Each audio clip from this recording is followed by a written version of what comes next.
ke-9 akan menyampaikan materi keempat.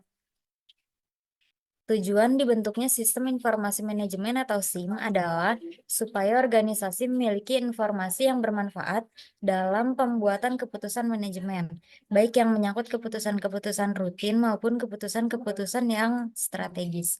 Agar informasi yang dihasilkan oleh sistem informasi dapat berguna bagi manajemen, maka analisis sistem harus mengetahui kebutuhan-kebutuhan informasi yang dibutuhkannya, yaitu dengan mengetahui kegiatan-kegiatan untuk masing-masing tingkat atau level manajemen dan tipe keputusan yang diambil.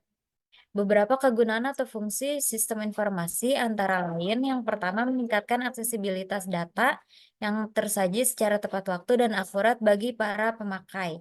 Yang kedua, menjamin tersedianya kualitas dan keterampilan dalam memanfaatkan sistem informasi secara kritis. Yang ketiga, mengembangkan proses perencanaan yang efektif. Yang keempat, mengidentifikasi kebutuhan-kebutuhan akan keterampilan pendukung sistem informasi. Yang kelima, menetapkan investasi yang akan diarahkan pada sistem informasi. Yang keenam, mengantisipasi dan memahami konsekuensi-konsekuensi ekonomis dari sistem informasi dan teknologi baru. Yang ketujuh, memperbaiki produktivitas dalam aplikasi pengembangan dan pemeliharaan sistem. Yang kedelapan, organisasi menggunakan sistem informasi untuk mengolah transaksi-transaksi, mengurangi biaya, dan menghasilkan pendapatan sebagai salah satu produk atau pelayanan mereka. Yang kesembilan, bank menggunakan sistem informasi untuk mengolah cek-cek nasabah dan membuat berbagai laporan rekening koran dan transaksi yang terjadi. Yang ke-10, perusahaan menggunakan sistem informasi untuk mempertahankan persediaan pada tingkat paling rendah agar konsisten dengan jenis barang yang tersedia.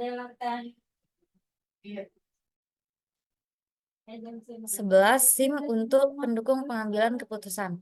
Dalam sistem ini, pengambilan keputusan dianggap mengetahui semua perangkat alternatif dan semua akibat atau hasilnya masing-masing, memiliki metode atau aturan, hubungan, dan sebagainya yang memungkinkan dia membuat urutan kepentingan semua alternatif, dan memilih alternatif yang memaksimalkan sesuatu, misalnya laba, volume penjualan, atau kegunaan. SIM berdasarkan aktivitas atau kegiatan manajemen. Kegiatan dan proses informasi untuk 3 tingkat adalah saling berhubungan. Contohnya pengendalian inventaris pada tingkatan operasional bergantung pada proses yang tepat dan dari transaksi. Pada tingkat dari pengendalian manajemen, pembuatan keputusan tentang keamanan, persediaan, dan frekuensi memesan lagi bergantung pada pembatuan ringkasan dari hasil operasi-operasi. Pada tingkat strategi, hasil dalam operasi-operasi dan pengendalian manajemen yang dihubungkan pada tujuan-tujuan strategi, saingan, tindak tanduk, dan sebagainya untuk mencapai strategi inventaris. Pengendalian operasional adalah proses pemantapan agar kegiatan operasional dilaksanakan secara efektif dan efisien. Pengendalian operasional menggunakan prosedur dan aturan keputusan yang sudah ditentukan lebih dulu. Sebagian besar keputusan bisa diprogramkan. Pendukung pemrosesan untuk pengendalian operasi terdiri dari proses transaksi, proses laporan, proses pemeriksaan. Sistem informasi untuk pengendalian manajemen. Informasi pengendalian manajemen diperlukan oleh manajer departemen untuk mengukur pekerjaan, memutuskan tindakan pengendalian, merumuskan aturan keputusan baru untuk diterapkan personalia operasional, dan mengalokasi sumber daya. Keluaran dari sistem informasi pengendalian manajemen adalah rencana dan anggaran, laporan yang terjadwal, laporan khusus, analisis situasi masalah, keputusan untuk penelaah, dan jawaban atas pertanyaan. Selanjutnya, sistem informasi untuk perencanaan strategis. Tujuan perencanaan strategis adalah untuk mengembangkan strategi di mana suatu organisasi akan mampu mencapai tujuannya. Aktivitas perencanaan strategis tidak harus terjadi dalam suatu siklus periode seperti kegiatan pengendalian manajemen.